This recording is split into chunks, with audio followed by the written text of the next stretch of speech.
Honorable Ambassador of India to Kuwait, Shri Jain ji, मातृ शक्ति जो उपस्थित हैं, brothers, friends, it gives me a great pleasure to be here this evening to talk on the occasion of the 100th anniversary of Pandit ji. At the outset, I must congratulate the embassy for organizing this event.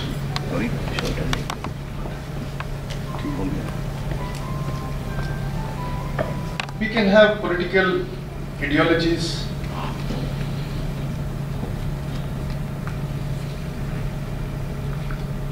which are to be fought, debated, discussed, digressed back home in India. But outside India, all of them are our luminaries. As he very rightly pointed out, we have the greatest of saints coming at the right time and showing us the right way. Pandit ji was one such person. He died on 11th of February 1968, just 11 days before I was born. So I didn't share the planet space with him, that is my regret. Perhaps I should have been born 11 days earlier. But somehow or the other I had been having the good fortune of being guided by people who have been closely associated with him, who have imbibed his thoughts, done great research on his work. And it is my endeavor also to try and bring about that experiences of Pandit ji through various works, and one of which I am trying to work it out is titled Retaining Balance the Eternal Way. I'm still working out on a project based on his work. To say that Pandit ji was a politician would be doing violence to what Pandit ji's thoughts were. Pandit ji could be a political scientist, a sociologist, a constitutionalist, an environmentalist. He could be somebody who had great vision about decentralization of India. He had so many buckets that sometimes one wonders, how could there be a person who could have so much profound understanding of a varied subject without being in fault? If you do multiple tasking, you end up doing some mistakes. But here are some great divine souls who had this grand idea about discipline after discipline and seamlessly jumped from one to the other without losing track of what they said earlier, or were seemingly integrating the thoughts of one discipline into the other. Pandit ji's profound thoughts were collected as some lectures in Pune as integral humanism. Now, what is this integral humanism and how does it pan out in the modern contemporary world is what I would try to present to this august audience this evening. Now, the settled view is that man evolved from being an ape or a primate, on which there is no doubt. Universally, scientifically, it has been now come to a conclusion that there was a Darwinian evolution of the human species from being a man, from being an animal into a man. There is no doubt about it. But when did man get civilized? When did you say that a man is a civilized person? This is a very important question that we need to ask ourselves. The answer to that is probably when a man set his terms of relationship with a woman and formalized it to the institution of marriage. A man became civilized, and a woman also. That for this, the definition includes women. A woman or a man became civilized when the institution of family got settled. That means the terms of engagement between man and woman. That means the terms of how the marriage has to be performed, how it has to be conducted. I am not talking about the rituals. I am talking about the terms of engagement.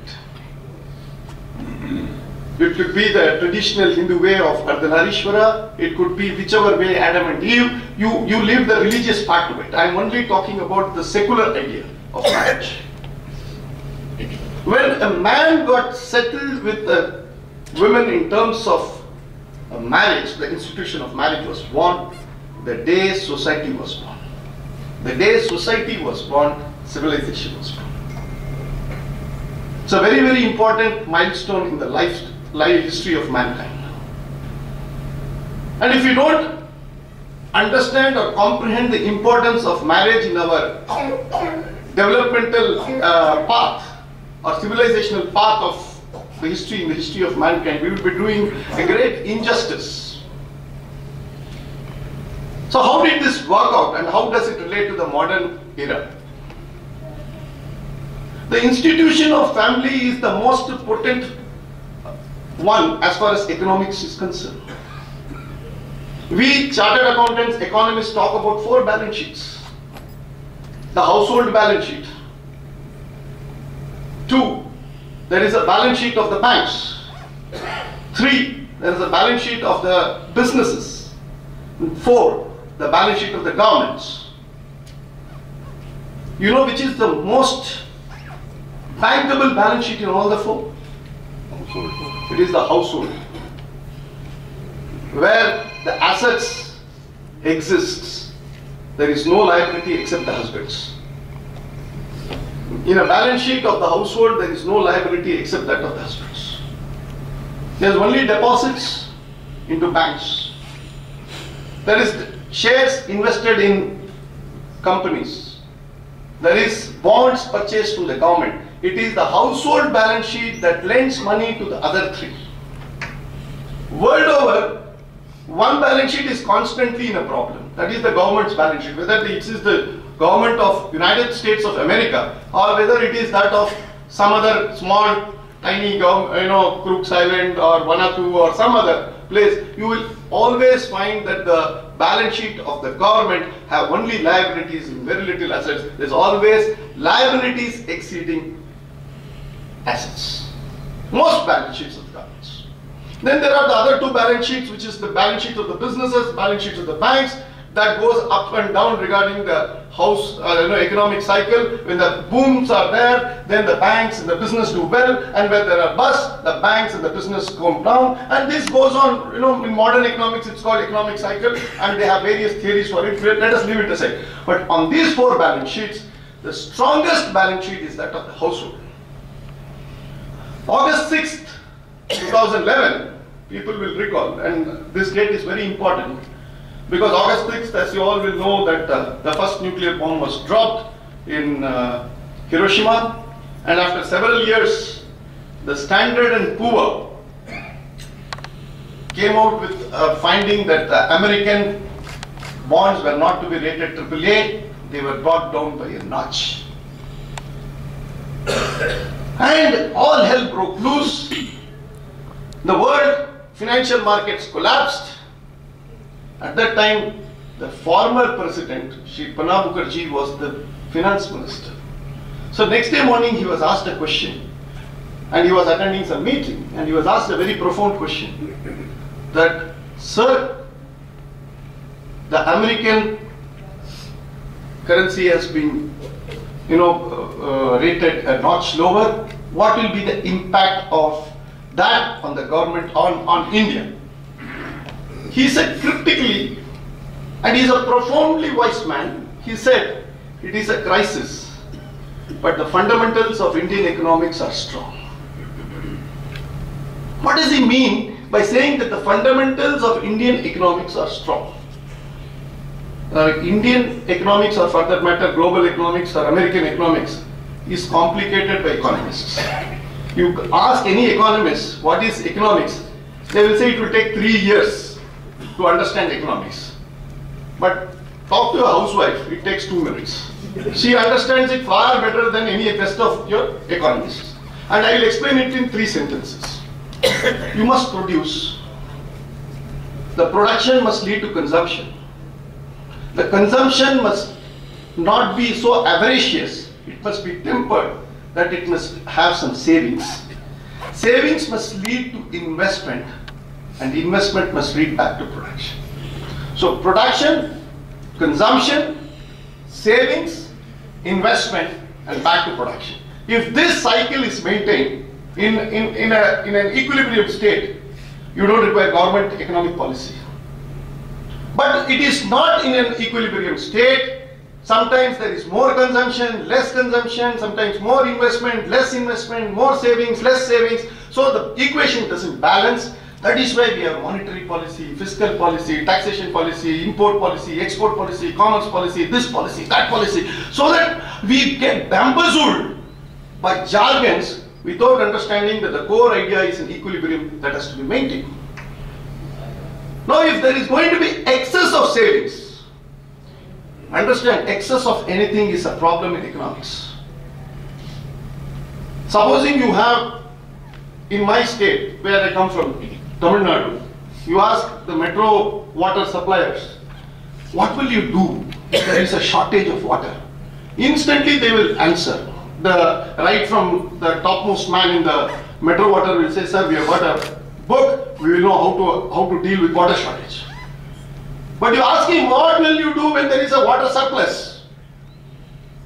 Like we had on 1st of December 2015, there is no answer. Because managing surplus is also an art. Food Corporation of India can manage a drought. Food Corporation of India will struggle when it comes to excess supply of, say, food grains. RBI can always manage shortage of foreign exchange. But RBI will always struggle when there is surplus of foreign exchange, as it happened in 2008 and 2009, when $110 billion of money flowed into the economy. So managing surplus is also a challenge in economics, as managing shortages. So how is the world looking at it? How is the world facing this problem, and how we are adequately equipped, and how Panditji envisages this is going to be the important part of my presentation for the next 15-20 minutes. American economy is primarily based on consumption.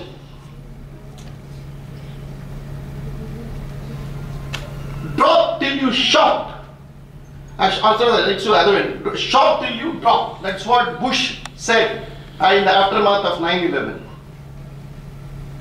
And he believed that the way to economic nirvana in US was when people go and swipe their credit cards. There are 20 crore people, adults in US, and I believe there is something around 140 to 150 crore credit cards. 20 crore people and somewhere around 150 crore credit cards. Each one is having 6 or 7. And you will be surprised if I ask a question. Which is the most indebted nation in the world? Can somebody answer this? US. It has a debt exceeding of $18 trillion. And it is called the richest country, prosperous country. And which are the countries which are rented? China has rented $2.5 trillion. India, $400 billion. Bangladesh, Philippines, Kuwait, UAE, all these countries which are having foreign exchange reserves have actually lent to America. The borrower is called rich, the lender is called poor developing countries. Now if I borrow from my good friend Krishnan who is here, who is called rich, who is called poor? Obviously I am called poor because I borrow and he gives me money, he has money, so he is rich. But it is exactly the opposite in the world of finance at a global level. America is borrowing at the rate of $2.5 billion every day. And more importantly, the world has to supply goods to America. goods don't reach America, America will die of inflation. To keep inflation low, they have to have a strong dollar and they have to import goods. And China perfectly fits the bill. It takes two to a tango, and China produces goods and supplies to America. So how does it work? China produces, America consumes. And China gives America goods. America gives the Chinese a dollar. Chinese look at the dollar, they don't know how to spend. They give back the American the dollar and take a pro note from America and say we have got $2.5 trillion worth of reserves. Do you understand what is $2.5 trillion worth of reserve? That means every Indian can be gifted one nano car free. That is the amount of reserve that China has, and it is predominantly in dollar. So the Chinese, whether they believe in God or not, daily they have to pray for the well-being of the Americans. So if Americans collapse, China will collapse. I come from a state where after 12 or 1 in the noon, people start taking booze. And usually they go in pairs, in two. And each one will put an arm around the other and they will gyrate. But they will not fall. But one falls, the other will fall. That is global economics for you between America and China. Each one balancing the other. China is producing excessively, it has no market domestically. There was a great Prime Minister of Thailand called Thaksin, and he brought in a concept called Taxinomics. He said, what is happening in this world? One fellow is producing, one fellow is consuming. And we are saying this is globalization. What is wrong with this world? The day when we produce, we consume, we save, we invest, all in the happening within an economy, that will be the most ideal situation, but that is not happening. And of course, Thaksin faced a coup very shortly for talking about these things. So this mismatch in the economy is one of the single largest challenge that the world is facing. So America is consuming. And why is America consuming? There is a research paper in American economic think tanks who have brought about a very important fact. They are correlating between the avaricious consumption in American economy and to the breakdown of families. They are able to correlate it. They are able to find out that today the American population, you are having a new term called single mother, single parent, single mother, step brother. These are all that has come in the last 30 years.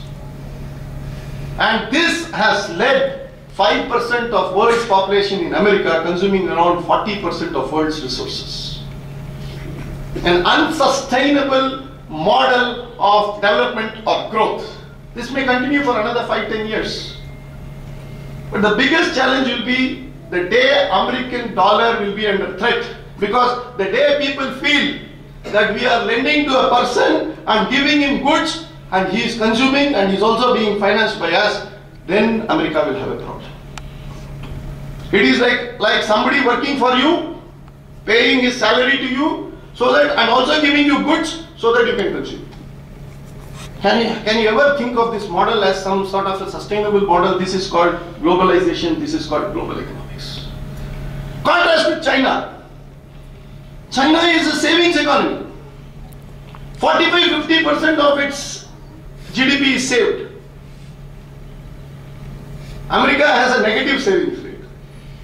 It has almost -7% or something. And the net savings rate of Americans will be -10%. It comes down to -7% because Indians and Chinese there are saving. And that is bringing down the negative rate. Our people, wherever they go, they will only save. And in contrast, Chinese, they only save. They don't know to consume. This is also a big problem. China is accumulating reserves, but it is not able to consume because there is no Pongal, there is no Makar Sankranti, no Navratri, no Diwali. And when we die, depending on the culture and customs of our place, sometimes we have to perform the rituals for 10 days, 13 days, 25 days, so on and so forth. For us, marriage is a huge function. For us, when we go to a temple, it is a huge occasion where we have to buy something and go to the Lord. A flower, agarbatti, something. Do you know what it means? I don't believe in God, but I believe in temples. Because temples are triggers for economics. The type of economics that temples alone generate. In fact, it is not Goa, it is not Andamans, it is not Northeast, it is not any of these tiger reserves. That is the single largest tourist destination. The single largest tourist destination is Tirupati. The type of value addition Tirupati does to Indian economy is unbelievable. Sabrimala has 5 crore visitors every year. Which place has got 5 crore visitors every year? And an average people spending 2,500 rupees to 3,000 rupees on Sabrimala alone. You just do that maths and find out what is the contribution of GDP from Sabrimala. But there is nothing like that in China. They have one festival, which is the New Year's Day, the Chinese New Year's Day. And on top of it, the one child norm, where you have one child, 2 parents and 4 grandparents. Look at it, going to the home and finding 6 people coughing and and geriatric problems. In contrast, look at India. India's production is by and large consumed in India. That is why when 1998, sir will be there and I am sure you will bear me out, sir, that when 1998 when we detonated the Buddha Smile in Pokhran, there was a huge worry about our economists. कि क्या होगा? बाहर से पैसा नहीं आएगा, बाहर से माल नहीं आएगा. But nothing, it really happened. And Indian economy is like an ambassador car that went on. It is only the problem will be with the Mercedes Benz or a BMW when something happens you don't know how to open the bonnet. But here it is the roadside mechanic will come and do chalao, gaadi chal gaya. Indian economy is of that nature that it is so decentralized that Panditji thought about. That every state, every mohalla, every district, every region has intertwined like an onion. You can take the layers of onion and bet you will find that there is yet another layer. The family is there, then the grand family is there. Then you have the caste biradari is there. On top of it you have the mohallas, then you have the state, district, then you have the country. And each one is linked.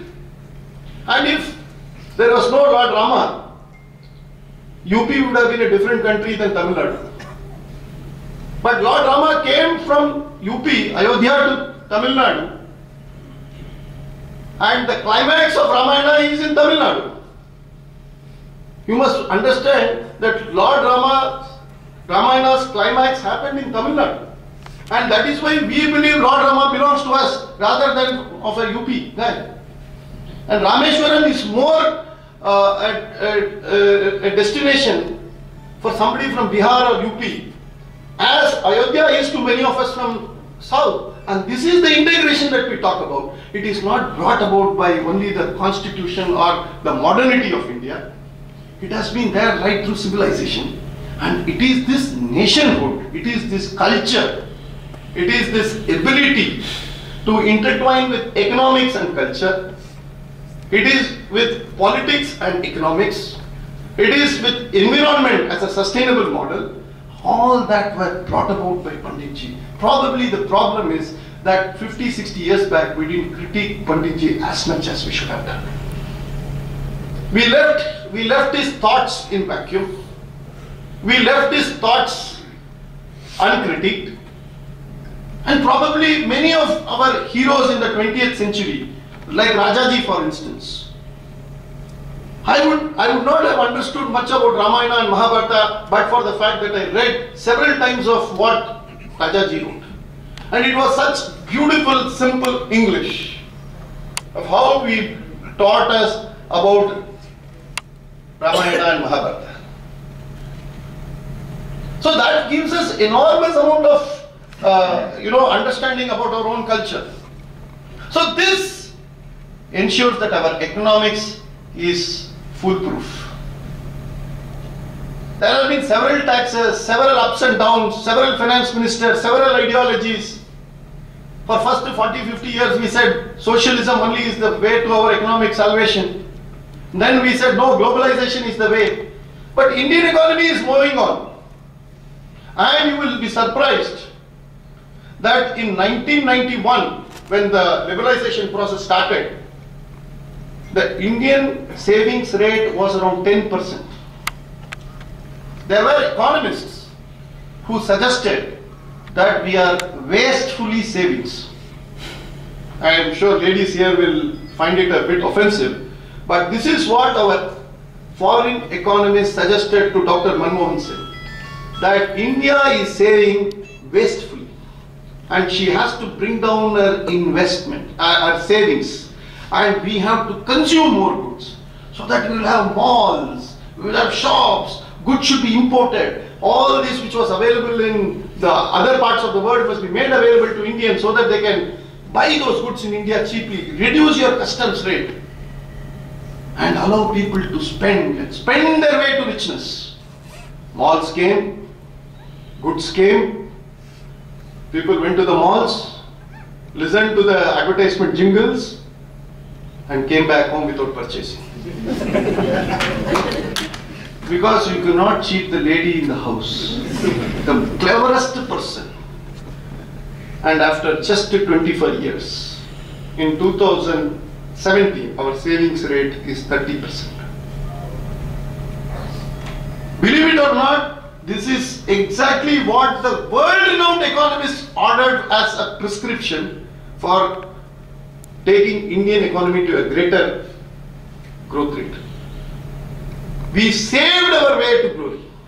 And when 2008 happened, and 2011 when America was downgraded, Pranab Mukherjee refers to this savings as fundamentals of Indian economy are strong. Please understand how important it is. We always say, whenever you talk to in FICCI, CIA, ASSOCHAM, we go, the first speaker starts, right from anything, after the light or lamp is lit, the first thing that everybody starts saying in any economic forum is, India has to attract FDI. India's foreign development depends on, India's economic growth depends on foreign flow. Do you know how much foreign money comes to India? Anybody, can you guess what is the percentage of foreign direct investment as a percentage of GDP? Insignificant. Anybody else? 80. 80. One number. Anybody else? Okay, I'll break it. It's about 15-16% if I don't. 15-16%. Sir, it is less than 2%. Okay. And of which, of the 2%, 1% is the hawala money that goes out and comes back. Okay. Take it from me, it is always defined, I tell my students, that foreign money as far as the Indian context is concerned, with due respect to any Gujarati here, is like a pickle in a Gujarati thali. It is not like a pickle in an Andhra thali. This 1%, if it comes, it comes. If it doesn't come, nothing will happen. And this statistics, if you want to verify, it is in page number 21 of a 421 page report prepared by Dr. C. Rangarajan. It is available in the Ministry of Statistics, Government of India. And being a chartered accountant, I have fancy for numbers. Just 2%. And in the best of situation, this 2% may go up to 3%. But Indian savings balance 30%, 32% comes from household. There is no corporate saving, there is no bank saving, there is no government saving. Predominantly of this 30%, 27, 28% comes from saving from the household. And it is this ladies who are managing the household. so brilliantly, so perfectly that 10% savings rate after deregulation or what we call as liberalization has reached almost 30% in just 20 years, 25 years. We reached a savings rate of 37% in the year 2008-2009 at the peak of economic boom. And what does it mean? It means our banks are getting somewhere around close to $400 billion, $500 billion in the next 2-3 years as cash. Goldman Sachs came out with a report. And Goldman Sachs says that India's infrastructure development requires anywhere between 1.3 to 1.7 trillion dollars. The next question was asked, who will fund this? Whether the money will come from America, Russia, China, Singapore, Middle East? They say no.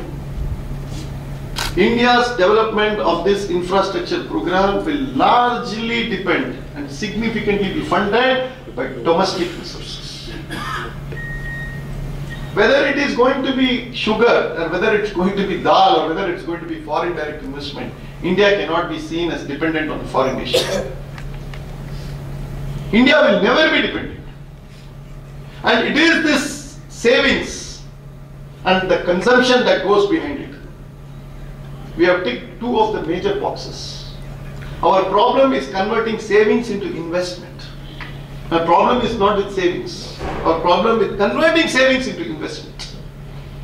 Once that happens, India's growth rate goes up, India's consumption goes up, India's economic development is faster. So that brings to the last important thing. What is it that will make India a sustainable model? India's culture will entirely drive its economics. And that culture is how we call it as a Bharatiya culture. That is predominantly setting the equation between a man and a woman. And if this is understood, that the savings rate is correlated to this setting up of equation between man and woman, which we call as, in so many words, in so many languages, we take pride on this, which is the core of Bharatiya Pelachari. We can be assured of a sustainable economic growth. China is struggling, Middle East is struggling, America is struggling. All they are struggling on a variety of parameters. They are not able to get this equation between production, consumption, savings and investment right. Either one is in excess or one is in lower terms. How do you make the equation work? Governments have failed. Economists have failed. Economists who suggested and gave various theories to it have all been supply side. They have all been talking about some or the other putting goods on the market and hoping that some or the other you will consume. But the problem is, in India, people believe that they should not leave a debt to their children. You may die a pauper, but you don't die an insolvent. That is our culture. The problem is, in America, you can say I am Chapter 11 bankruptcy. And India, the moment you become NPA, you are gone. So there is a fundamental difference. We also have insolvency code. We also have insolvency law. We have also so many. The latest insolvency bankruptcy code has come in. But people don't want to be declared as insolvent. People don't believe that it is secular to be declared insolvent. That is why farmers even today commit suicide. Because they feel that it is below their culture and dignity to be indebted to somebody and they are unable to repay the money. So this is what will drive India, this culture. And this culture is rooted in our way of life for the last several centuries, several millennia. The world is searching for an economic model. We have an economic model presented to us by Pandit, which is defined about integral humanism. I have not gone into the other aspects of environment, of various other things that we spoke of. I have picked up only one thread and I have argued on that. If this is being developed into an economic model worldwide, India will have much more to offer on economic development to the world than world has to offer to India. With this, I will close and thank you all for a patient listening. Thank you.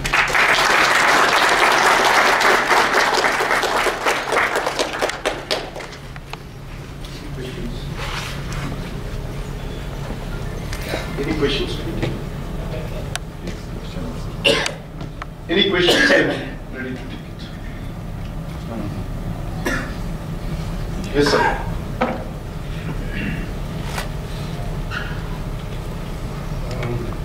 Sir, you have pointed out that in US everybody will be having more than 5 to 6 credit cards.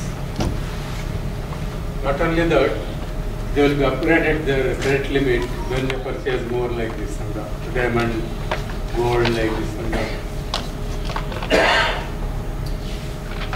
I welcome the principles of our Lord Prime Minister in digitalization. Yeah. Suppose in India also, everybody starts having 5, 6 credit cards. Are we not heading the same way as US? Number one.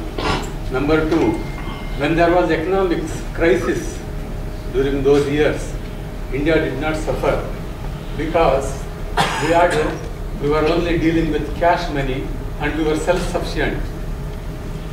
That was the main basis. And you said it is traditionally, this culture has come to us traditionally. Are we not deviating now from this tradition and the idea of Sri Pandit? I'll answer it two ways.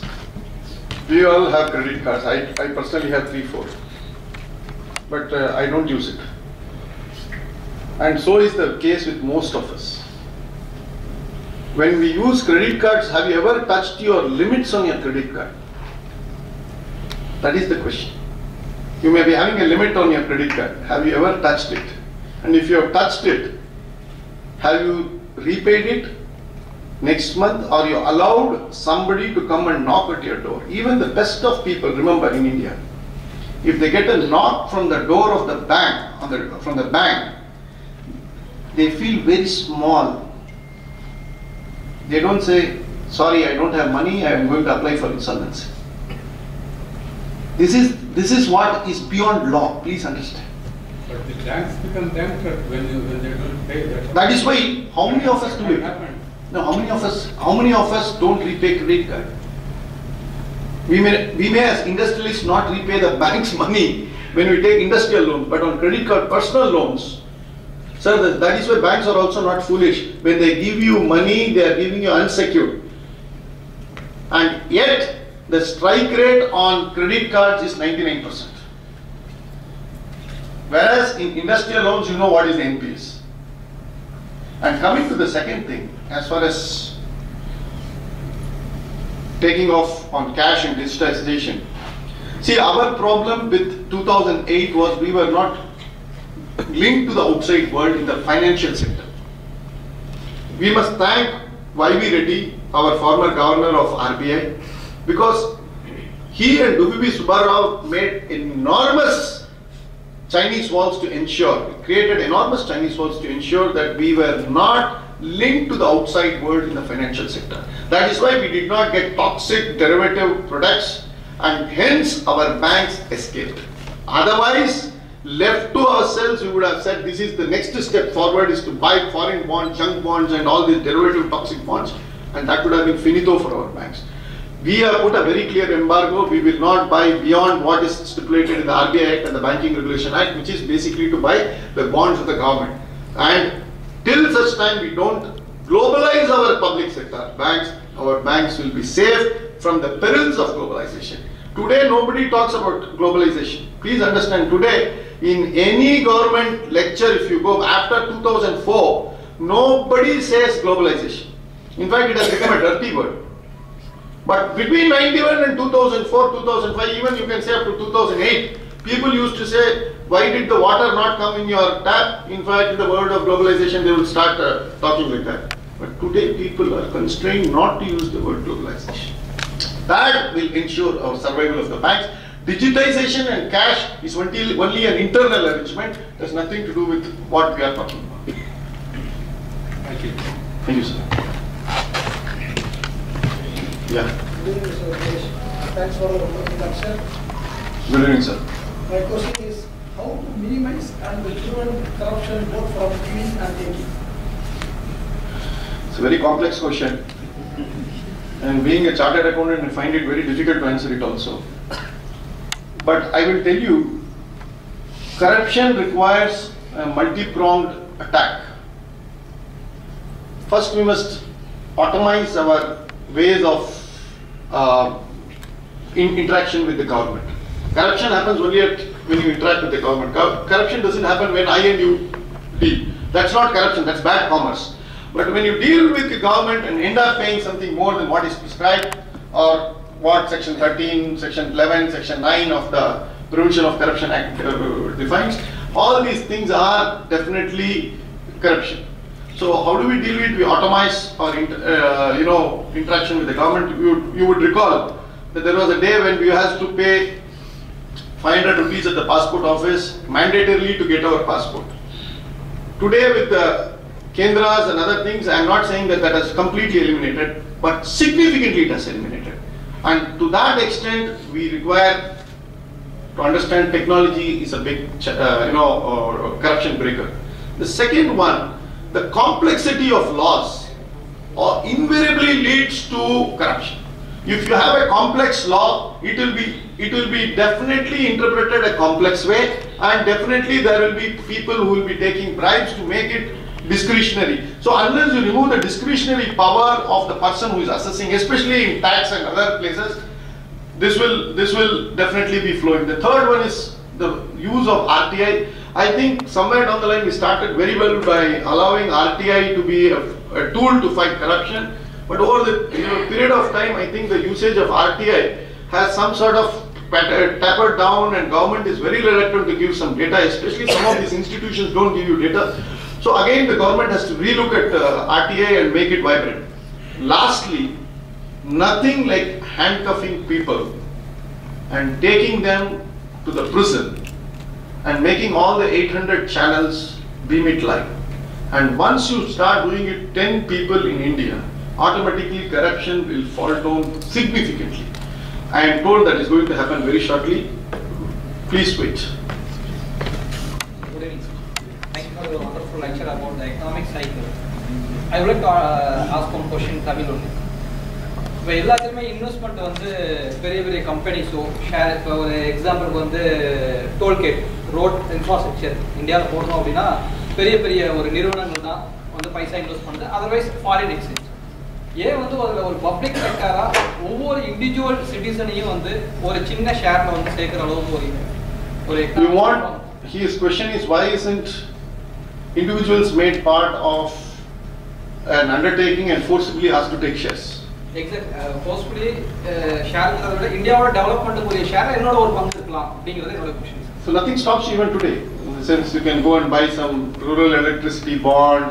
National Highway Authority of India comes out with a bond. So many places are there where you can go and invest. But to say that it has to be done mandatorily, please understand we are a democracy. And the moment you say something mandatory, it never works in India. Because we have a constitution with a very, you may differ with our constitution on several fronts. But part 3 of the constitution deals with the fundamental rights is sublime. So what you are asking is to go against the grain of fundamental rights and say that everybody must invest in a particular bond. If you earn income beyond a limit, you pay taxes. If you buy some goods, you pay GST. And if you have anything surplus, you go and invest. You may say, I want to buy bond. The ladies here may like to buy gold. So why do you sit and say that this is the way it should be done? I think it is preposterous idea. We can't say that. We should allow the individual to invest, and water will find its own way. So don't worry about it. That it cannot be forced on the people. There should be no compulsion. Thank you. Yes, sir. Good evening. Good evening. I was just watching today CNBC in the evening. And one of the analysts just he was saying that this quarter's GDP is going to be affected. This may be because of the demonetization. So, what is your opinion regarding this? Demonetization impact has been, by and large, I think we are through with the impact. We are not yet through with the impact of GST. GST, unfortunately, is what has happened is there are several glitches at the software level and at the legal level. Both sides, there are glitches. For instance, I will tell you, day before yesterday, before leaving from Chennai to Kuwait, there was a person who came with a representation that I should take it up immediately with the finance ministry, stating that the input tax was 5%, the output was at 18%. So the balance 13%, in most products, the government said, yes, if there is an anomaly, we will repay you. Except in certain chapters, and this product was falling in that particular chapter, which means there is no way you can get a refund. So you are losing 13% on every rupee that you are actually selling. So the factory has come to a closure. Till this is settled.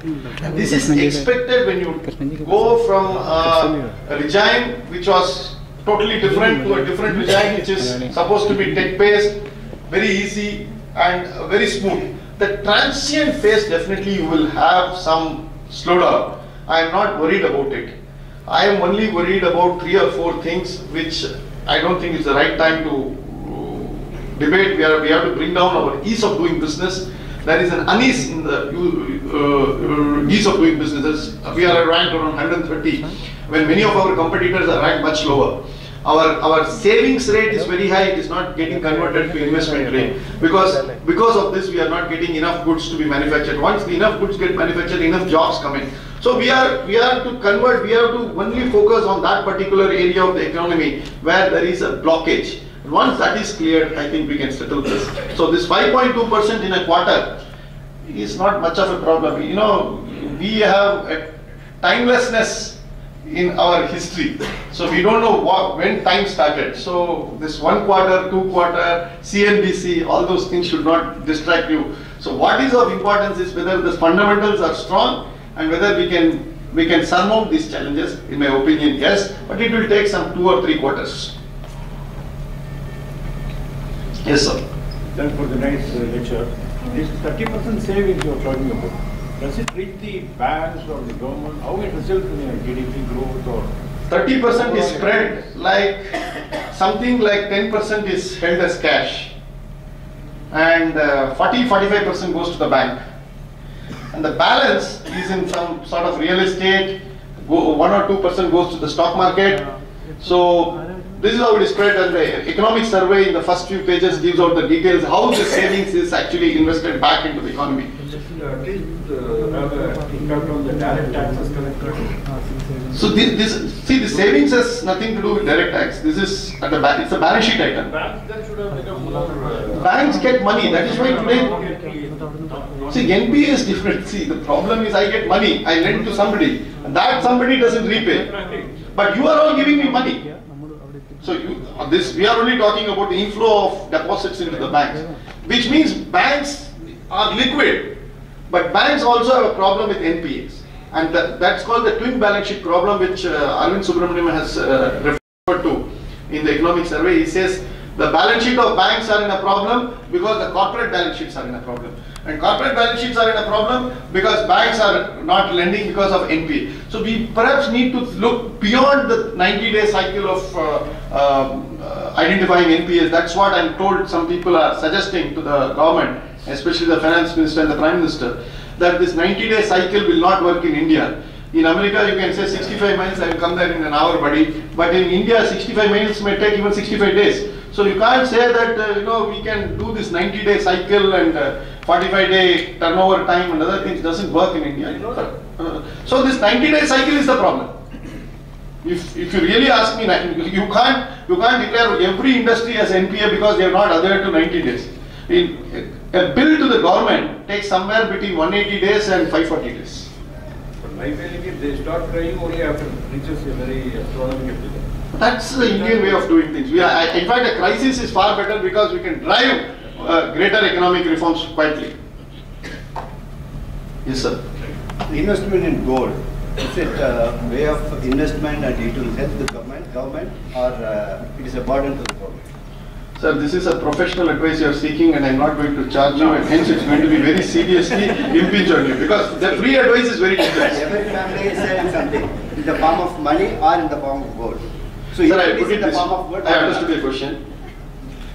5,000, 8,000 years, the only investment which has survived, government or no government, stock market or no stock market, Nifty or no Nifty, Sensex or no Sensex, it is gold. And I am a strong votary of gold. Whether it benefits the government or not is not my botheration, because once I pay my taxes, I am least bothered that what the government should think about what I should do with my money.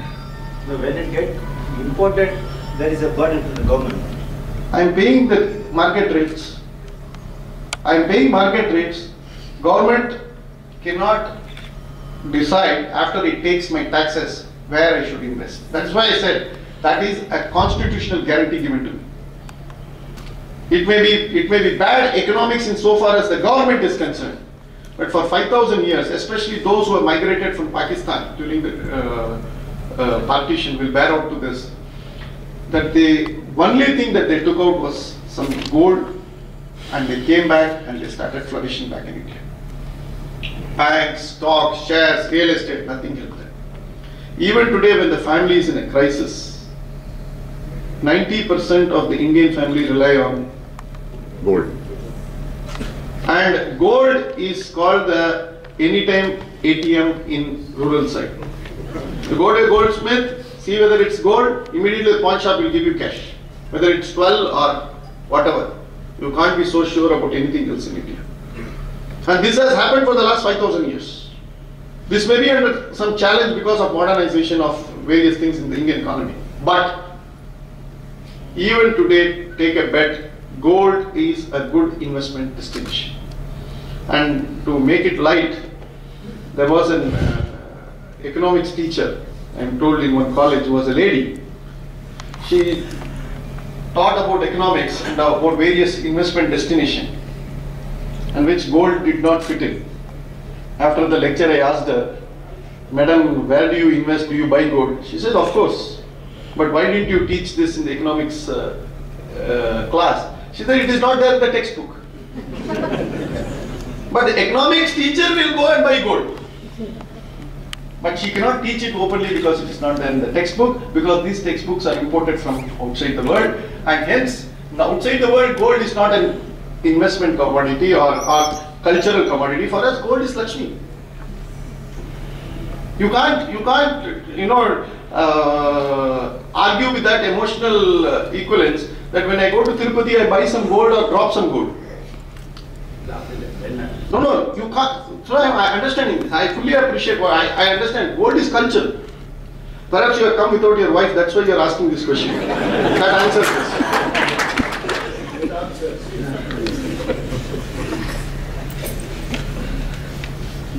Yes, sir. Today we have a government, a coalition government headed by a political party which claims that its foundation is based on Pandit Deen's philosophy and economics. According to your assessment, by what percentage has this party been able to bring in his teachings into their politics? See, that may require a greater amount of study. First of Dayal's integral humanism, how far it has to be reduced to a mathematical number, and from then on we have to see how much this government has followed or whatever it has done. But by and large, I don't think so. Government has influence. For example, as this gentleman was asking me, net of it, I think investment in gold is government neutral. Whether it is that government or this government, people were investing in gold. In fact, the biggest gold was brought in during the 60s, 70s and 80s when the Gold Control Act was there by smugglers, and people brought smuggled gold and took it to Tirupati and dropped it into the hundi. So our affinity to gold is, governments could do nothing. Then finally they abolished wealth tax on gold, then wealth tax itself has been abolished, then Gold Control Act has been abolished. But gold has survived as an investment destination, and people will bear me out. In Chennai there is a place called Usman Road where a lot of gold shops are there. And Akshaya Tritiya, you cannot enter it with even in your car or auto. You have to walk that 2 kilometers distance to buy gold. There are queues for almost 3 days, 2 days, people buying. Akshaya Tritiya, goes to Akshaya Chaturthi, Akshaya Panchami also. So now we are not extended it. So these are all things that government cannot do or government should not do. Please understand, ours must be a residual government, residuary government, in the sense it has a very limited role only to play. We can't think government must change my eating habits, sleeping habit, cinema habits, investment habits. Government has a very, we think too much about the government and too less about our power of the people. The power of the people is what people like Pandit thought about, and they thought about greater decentralization, links to environment. All these things is what we must think about. Okay, I think there is no, at present there is no question. And thank you all once again. And I wish you all the best for Happy Navratri and Diwali. Thank you.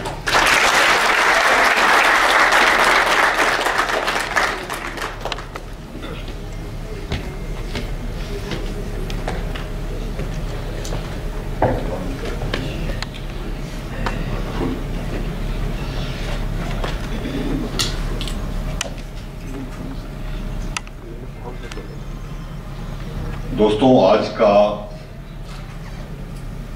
Pandit Deendayal Upadhyay ji का 100th century 100th birthday का function बड़ी कामयाबी से अपना सफर तय कर चुका है। इसके लिए हम सब ऑडियंस एम्बेसी ऑफ इंडिया को बहुत शुक्रिया अदा करते हैं और साथ में ही सेवा दर्शन का भी शुक्रिया अदा करते हैं कि इस तरह का प्रोग्राम आपने यहाँ पे हमारे लिए ऑर्गेनाइज किया है, जिससे कि हमारे को काफी मार्गदर्शन मिला है। तो दोस्तों, एक बार मेरे ख्याल से एम्बेसी ऑफ इंडिया के लिए और सेवा दर्शन के लिए जोरदार तालियां बजाते हैं। इसके साथ ही एम्बेसी ऑफ इंडिया की तरफ से मैं सब ऑडियंस का शुक्रिया अदा करना चाहता हूं कि आज वर्किंग डे होने के बावजूद आपने अपने बिजी शेड्यूल में से टाइम निकाला है और इस प्रोग्राम को कामयाब होने के लिए आपने अपना कॉन्ट्रीब्यूशन दिया है। बहुत बहुत शुक्रिया आपका। और सबसे बड़ा शुक्रिया मैं मिस्टर वेंकटेश करना चाहता हूं, जिन्होंने आज हमारे को पंडित दीनदयाल उपाध्याय जी के बारे में और उनकी फिलॉसफी के बारे में कई नई बातें ऐसी बताई हैं जो कि हमारे को नहीं मालूम थी, और इकोनॉमिक्स के बारे में भी कई हमारे फंडामेंटल क्लियर करने की कोशिश की है। तो दोस्तों, आज मेरे ख्याल से हम उनके 100वें बर्थडे पे ये फैसला करते हैं कि पंडित जी जैसी विजनरी पर्सनैलिटी के विजन पर अमल करके अपने देश की खुशहाली की तरफ हम अग्रसर होने की कोशिश करेंगे। And that's all. दोस्तों, आज का मेरा और आपका साथ यहीं तक था। फिर किसी खुशगवार मौके पे खुशगवार लम्हे में फिर मुलाकात होगी। Thank you very much.